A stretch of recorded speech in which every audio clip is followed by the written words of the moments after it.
Well, today we have another lovely guitar from the Gibson Custom Shop that we can demo for you. This is a 2006 1961 Les Paul Custom reissue. You can see the beautiful diamond inlay, triple pickup. Let's go ahead and listen to this thing, see what kind of sound it's got. First, just the neck pickup.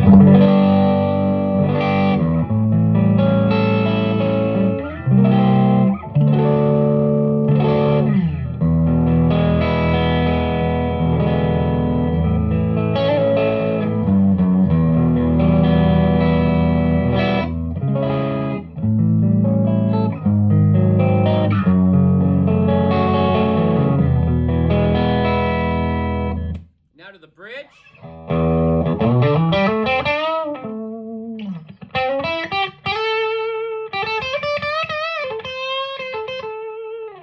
And the middle position, which is these two pickups together.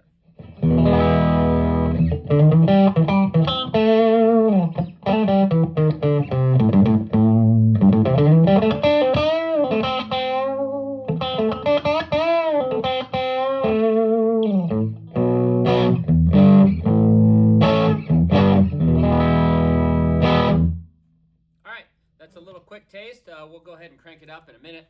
What can we say about these guitars?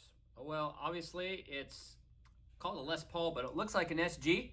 I get a lot of emails from this saying, hey man, that's not a Les Paul, you got your listing wrong, that's an SG. No, as a matter of fact, it is a Les Paul Custom. Now, you might be scratching your head for a minute and say, well, wait a minute, what's going on? Well, back in the 50s, Les Paul signed an agreement with Gibson to have these signature model guitars. Start out with the gold tops. They had his name on it. Switched, of course, to the famous bursts from 59 to 60. Then the Les Paul model changed and was totally redesigned to be what we now today know as the SG. It remained the Les Paul model until about, I think it's 62 or 63. It basically ran out of the truss rod covers and plates here with his name on it, and it just simply became the SG, and the SG simply means solid guitar. So that's an explanation. What makes it a custom? Well, typically the white finish, and here we have kind of an aged, I guess it's Polaris white finish here, so it's more of a cream color, and of course with the white pickguard, the black rings, and the black headstock gives it a kind of tuxedo look, along with this ebony fretboard with the big block inlays. So that's a big feature of the custom models for Gibson, or the higher end like the ES 355, for example, would be similar. You get an ebony board, big blocks. Likewise, you get the diamond inlay on the headstock and binding around the headstock as well, instead of that crown inlay. So that kind of is what makes it a custom, in addition to, of course, on these models, the three pickups. These pickups on these are 57 Classics. The way it worked during these years is the standard reissues from the Gibson Custom Shop got Burstbuckers, the triple pickup Customs got 57 Classics. I actually prefer the sound of the 57 Classics myself, but of course it's easy to swap out these pickups for whatever you want. Cosmetically, I would say the guitar's in very good condition. The pickup covers only have a minor amount of aging or tarnish to them. I think it probably came aged from the factory. There's almost no fret wear, just a faint trace on the first couple frets. There's some finish discoloration in a few places. That's pretty normal. Of course, it does have a couple more obvious bumps to it. That's the main one right there, right on the forearm area. It probably got bumped right here on the side, which caused that finish to chip away. You could touch that up if you want, or you could just leave it. There's some, I would say, fairly modest scratching and buckle rash on the back. Again, I'll see if I can angle it for you. It's really nothing too terrible. It's obviously there. There's a little bit of finish checking, but not really a whole lot to write home about. Yeah, just minor nicks and dings and whatnot that you typically find on these kind of models. So anyway, it's a lovely piece. It sounds great. It's a good weight. It's not like overly light, balances well on a strap. Nice neck profile. It's a medium neck profile, but on a little chunkier side in terms of medium profiles. It's not a baseball bat. It's not a 59 or 58 profile, but it's not razor thin like you'll find on some early 60s examples of this. Let's go ahead now and just crank this puppy up and let it rock, let it rip, and see what kind of sounds we can get out of this from the bridge position here.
Kind of supposed to be Eric Clapton, but don't quite work.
Well, there you go. That's just a little demo of the sounds. I'm sure you can play this thing a whole lot better and have a lot more fun than I can. But nevertheless, it shows great tones, great sounds. You can get 1961 reissue Les Paul Custom from the Custom Shop. It's made in 2006. I've been playing through a hand-wired Marshall Bluesbreaker reissue. Again, this one is priced a little lower than market. Structurally, all that, it's all good to go. Main reason is, of course, I think the scratch and dent and cosmetic ding, and it doesn't have its original case or paperwork. So it's a great opportunity to get a solid example of a Gibson Custom Shop Les Paul at a pretty affordable price. Thanks for checking it out.